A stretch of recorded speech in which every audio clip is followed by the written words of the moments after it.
What's up, troopers, and welcome to a brand new video. This is the Delta Force top 5 best weapons for each class. We're going to be showing off for Assault, Support, and Engineer, and Recon. But you're probably thinking, well, Neon, that's 4. Well, we're going to be showing off 2 weapons in the Engineer class. But troopers, let me know in the comment section below, what weapons would you like to see for customization in this game, and I can maybe make a video in the future for it. The first weapon we're starting off with is the M4A1. Currently, with the sight, I'm using the regular dot sight. I'm going to be showing off the calibrations at the end of the weapon loadout. The barrel, I'm going with the AR trench standard barrel combo, and then everything on the side here is all control. The muzzle, I'm using a flash hydra, then I'm using a tactical foregrip, and the magazine type I like to use is the 45 round magazine. I really like using this rear grip because it increases control and handling. Then we use the elite light stock for the better ADS movement speed, and then we go into calibrations. So I have everything on the left side to the right side. This increases the ADS movement speed and muzzle velocity. Then for our foregrip, it's the same way, and then for our rear grip, we have everything on the right side, and then stock is the same way, all on the right side. And then when it comes to my optic,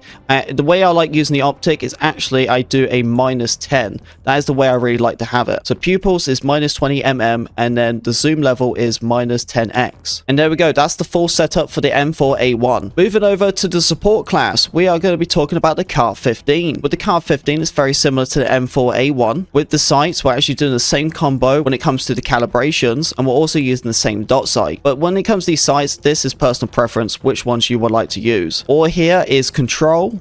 And then the barrel we're actually using is the AR long barrel combo. I'm using the same muzzle. I've been using this muzzle for pretty much all my weapons. Then we're using the K1 Elite foregrip. I use the 45 round magazine. This is the rear grip I'm using, increases control and handling. Then we're going to be using the Elite light stock. And then when it comes to calibrations, this is for the barrel, and this one's for your foregrip. And then here is the one for the rear grip.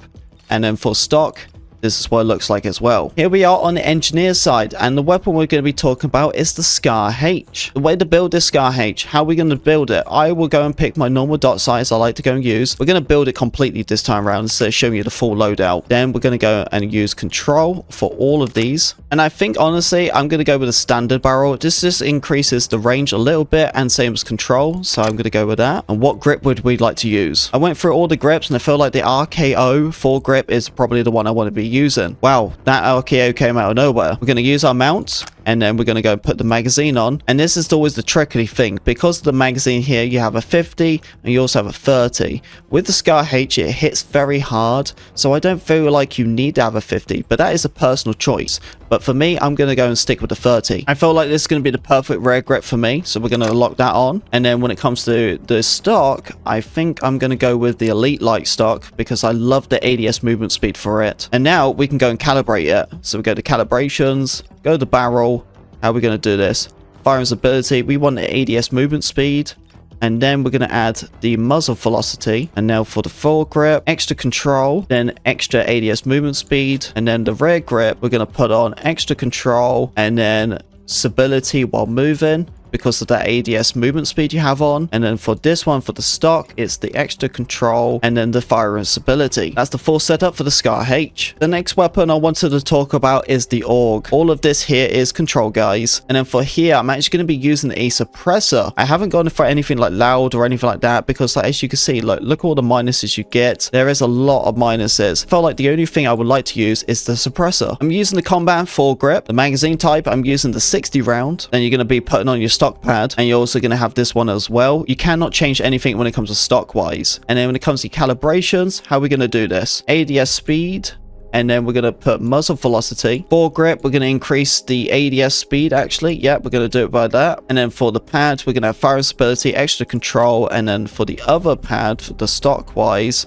we're going to do extra control, and then we're going to do fire and stability. And then for my stock, same way, -10. And there we go, troopers. That's the full setup for the AUG. You're gonna love this one because it has the suppressor, so you can get yourself much more stealthier. We're gonna go into the recon side, and we're gonna be talking about the SG552. What I love about this setup is the fact that it's really crazy when it comes to its rate of fire. Honestly, it's a very high TTK weapon, but you have to build it right, because if you don't, the recoil is gonna be all over the place. We're gonna go and use this barrel. It's the only barrel you can actually go for, but then as soon as you've done that, then you can finally start adding control on all of it. And you really do want to add control on everything. Control is the most important thing. It's going to help you out with your recoil control. There we go. We're full stacked on control. And then we're also going to put control on here as well.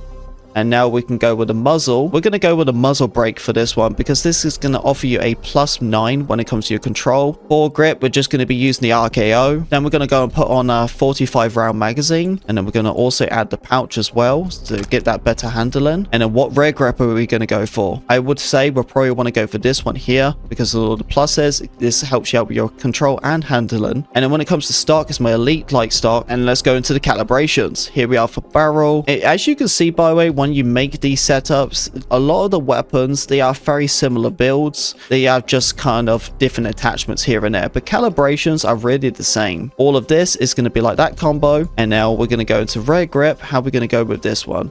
Control. And then we're going to also add stability while moving. Now for the stock, we're going to increase the control. And we're also going to increase the firing stability. And there we go, guys. That is the full setup for the SG552. A very good weapon when it comes to its rate of fire and its TTK. Thank you very much for watching this video, troopers. If you did enjoy it, don't forget to subscribe, and I'll see you on the battlefield.